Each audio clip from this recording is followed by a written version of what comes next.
Hello, Austin County. Today, I am in the living room with Bernice Burger, who is the current Justice of the Peace, Precinct 4 here in Austin County.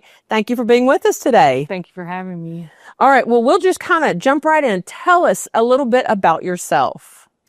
I was born and raised in Austin County. I spent most of my adult life in Austin County in Precinct 4, and except for the time that I had to go away for when I was working for TABC. I spent 25 years in law enforcement, 4 of which was with the Austin County Sheriff's Department, and then 21 with the Texas Alcoholic Beverage Commission. In the last 5 years of that, I was sergeant with the Alcoholic Beverage Commission. I raised my daughter here. She graduated from college in 2015 with cum laude at Sam Houston University. What else? I give back to my community. I'm on the Austin County Fair Board currently. I've been on the Austin County Peace Officers Association, past president, and other offices. And I helped start up the Lions Club in Wallis again after it had been disbanded. And unfortunately, we had to disband it again because it had no help.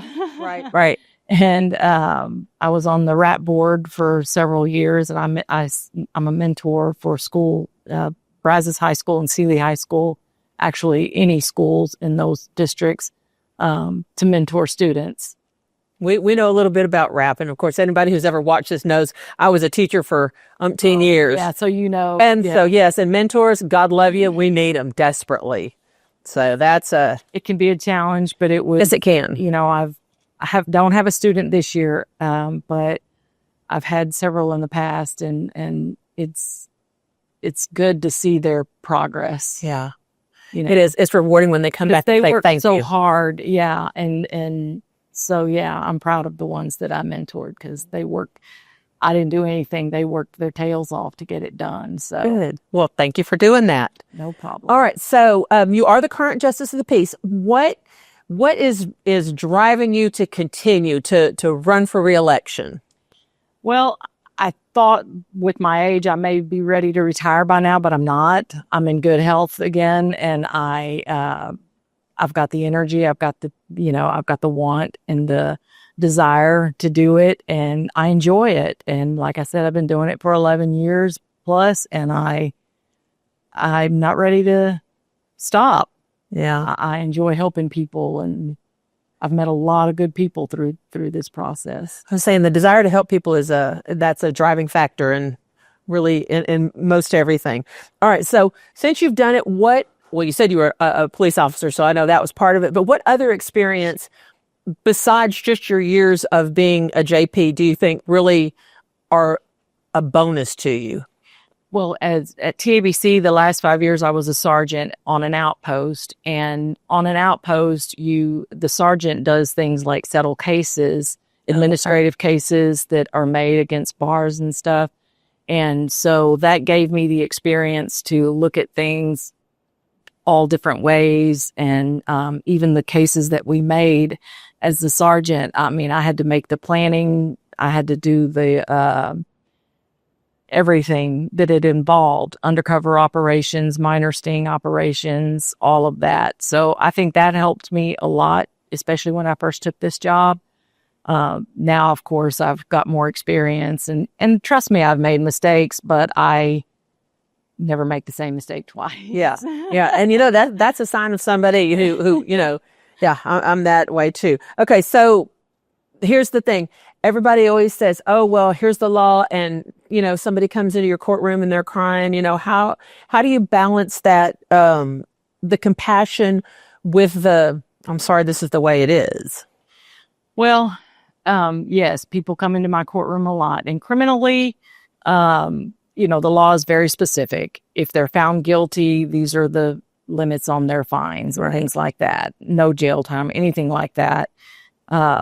But if people are having financial problems or any kind of issues that, there's a lot of mental health issues that go on. And so I deal with those things.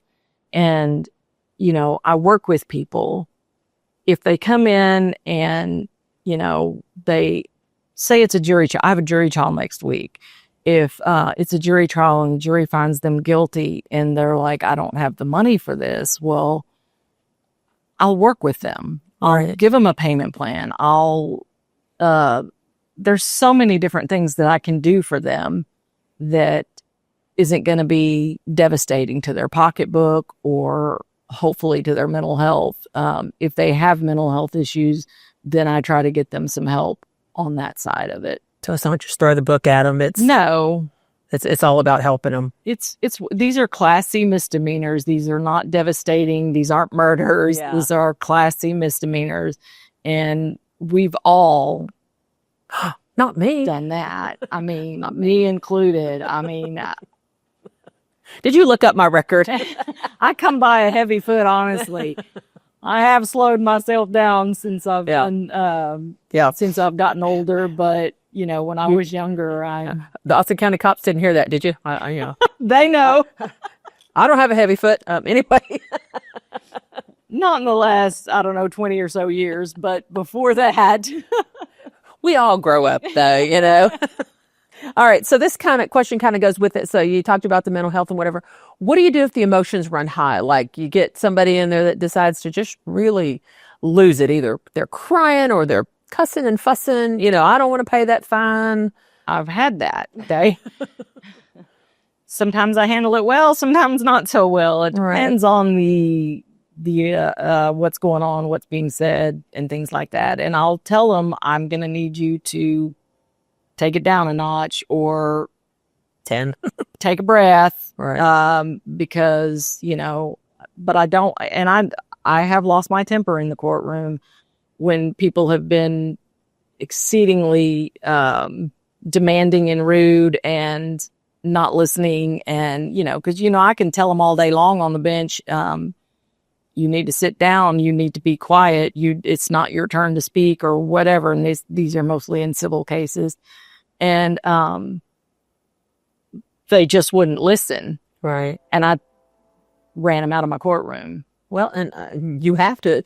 I was going to say, sounds like being a justice of the peace is kind of like being a police officer or even a teacher. You have a little bit. You have to be able to reconcile two different parties, and one of those parties is sometimes you in the criminal cases. So you just have to be able to help with conflict, and I'm usually pretty good at that. So yeah, discernment is a huge thing. All right, so the justice of the peace, like you said, it's small misdemeanors and stuff, but in the broader sense of how do they serve Austin County? Like, tell me more of the things that they do.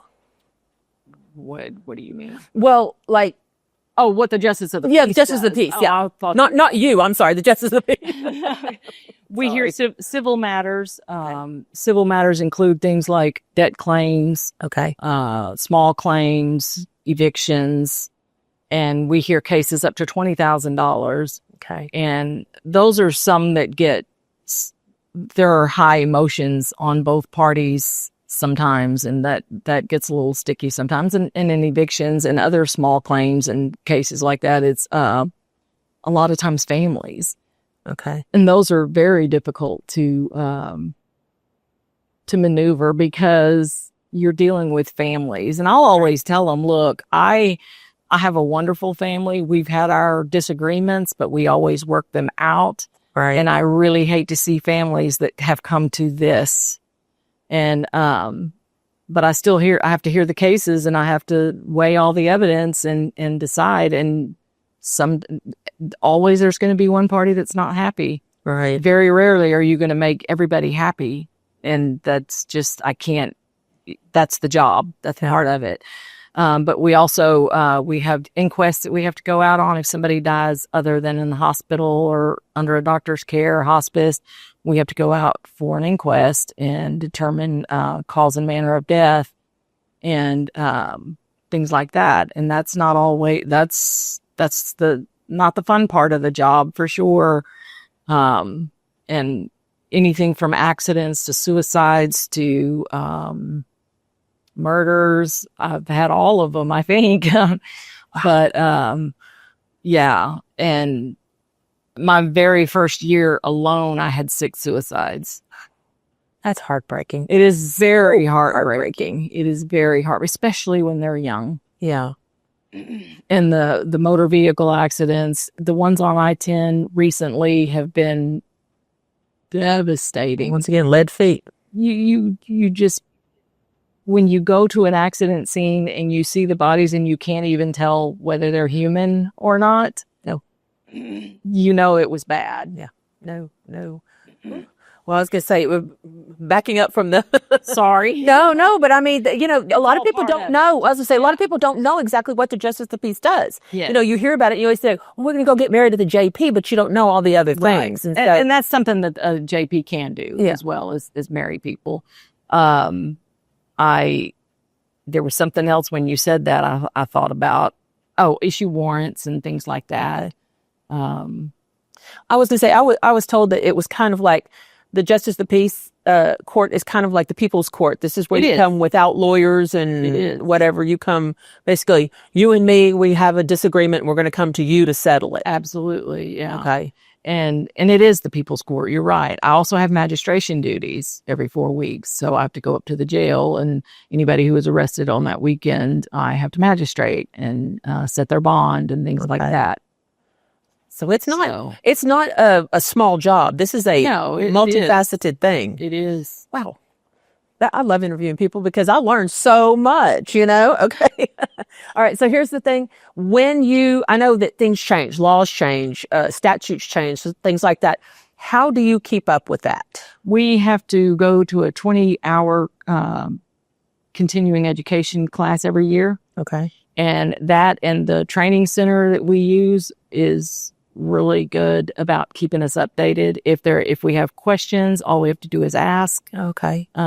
They have a message board that you can read back all the questions and the answers that they gave. And sometimes the exact thing that you're looking for is in there. Other times you have to call an attorney and talk to them.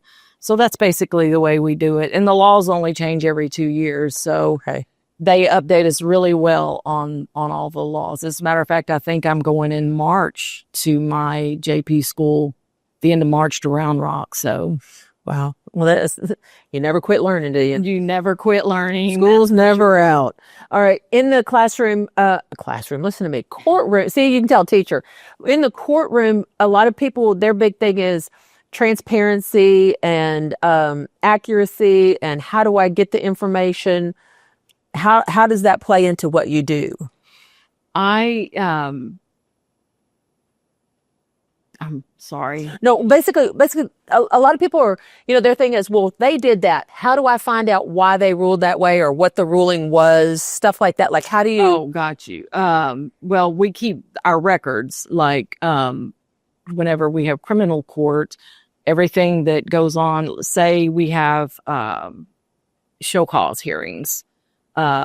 People come in, we've already made a deal with them for driver safety course or, deferral or payment plans, whatever. But then they didn't do it. They didn't make a payment plan, or they didn't do their driver safety course, or didn't do everything in their the conditions of their deferral.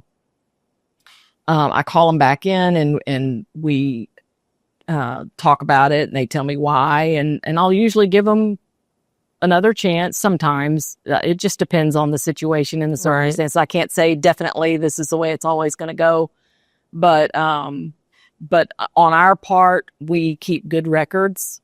Like, I have to fill out the information that whatever I decided, I have to write it down so my clerk can input it into the computer, and it's always there. And that's part of like the Open Records Act and things like that. So, and then, people can come in and watch court anytime they want to. I've invited several, and there were some ladies from Freedec that came and visited one day. There were like 4 of them, and I showed them around the office, and they sat in the courtroom and watched. And I think they were a little disappointed because I didn't get mean with anybody. So it wasn't a Law and Order moment. Right. But other than that, I think they enjoyed it. But we and as far as accountability, I have audits. I requested audits unknown to us my clerks or myself, that they come in and audit us anytime without giving us a heads up, just to tell it, because they do a once a year audit, but we always know what's coming. We know what we're looking for. I want audits, and I've requested this since day one. I don't think it's happened yet. Please come in and audit everything, money, everything, because I don't want to happen what happened before. And we don't keep cash on hand. We'll take cash, but it's deposited, if not that day, the very next day, because I just don't want that to be any kind of any way, shape, or form misconstrued. I was going to say, and a lot of times in my, experience, if you say, I have nothing to hide, come on in. Yeah. That usually means exactly what it is. Yeah. I don't. And I wish they would come in. I wish they'd come in 2 or 3 times a year, surprise audits, and do that. It wouldn't hurt my feelings at all. Please do. I'd say I always get in trouble for telling the stories, but I always told my principals, I'm like, come in anytime. Yep. I can't tell you what you're going to see. Exactly. It'll be learning. It'll be learning, but exactly. You never know. All right. So my very last question is, why should the people of Austin County support you for JP? This is your chance to tell them why. Because I do the job. I do it well. I'm approachable. Contrary to what's been said, I do answer phone calls. I have to answer phone calls and return phone calls when somebody doesn't get in touch with me right away. And if you call my office, you're going to get either me or, I'm not going to answer the phone, but my clerks will answer the phone. And if they will screen the calls and they will ask, because there are people who call and ask for me, Bernice, but like they're my best friend. And it turns out it's because they have a ticket and I don't even know who they are. And, but if they screen the call and it's somebody that I can legitimately talk to, because I can't talk to you about your case before I hear it. I just can't. Even if I know you, I can't talk to you about it. So, hey, listen, I got a ticket. Can you help me out type thing? I can give you a deferral just like I do anybody else. I've had that. I've had people call me and say, hey, a friend of mine got a ticket. Can you help them? I was like, sure, I'll offer them a deferral just like I do everybody else. I'll give them everybody gets the same thing special. Right. Judges can't just dismiss tickets anymore. Right. For no reason. It either has to be officer requested or DA recommended. And I'm not going to do that. My own daughter asked me one time when she was in college, she was like, I got a ticket. Do you know anybody in Huntsville? I was like, I know a lot of people in Huntsville, but you better go and request driver safety course. And she did, and she took it, and then she got another one, and she did the same thing. But she knows I'm not even going to take care of it for her. Right. So, and I guess that makes me kind of no. But it's the job, and I follow. I do what the law tells me I can and can't do. I'm not gonna. I think most people, though, would rather have, this is what it is. Yeah. Deal with it, move on, than, exactly. Then, okay, I'm going to help you, but not you. And right. So that's, right. Yeah. I personally, I like a person who's like, this is the way it is, deal with it. Exactly. Because then you always know where you stand. Exactly. That's just kind of me. That's all right. True. We are at the end of my questions. Do you have anything you think I need to know or Austin County needs to know? No, I do want to say that I'm also fiscally responsible in my courtroom. I haven't asked for anything in the budget since before 2020.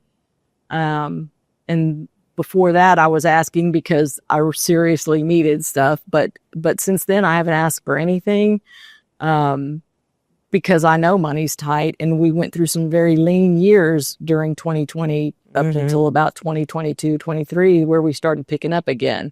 And I will say this, my court brought in criminally and civilly, almost $50,000 last month. And it's been growing every month. And the court next to us was only $16,000. So, we are working hard. I have great clerks. The civil clerk and the chief court clerk are outstanding. And so, yeah, we keep good records, and I would appreciate people's vote because I have done a good job, and I will continue to do a good job for the people, for Austin County, and for myself.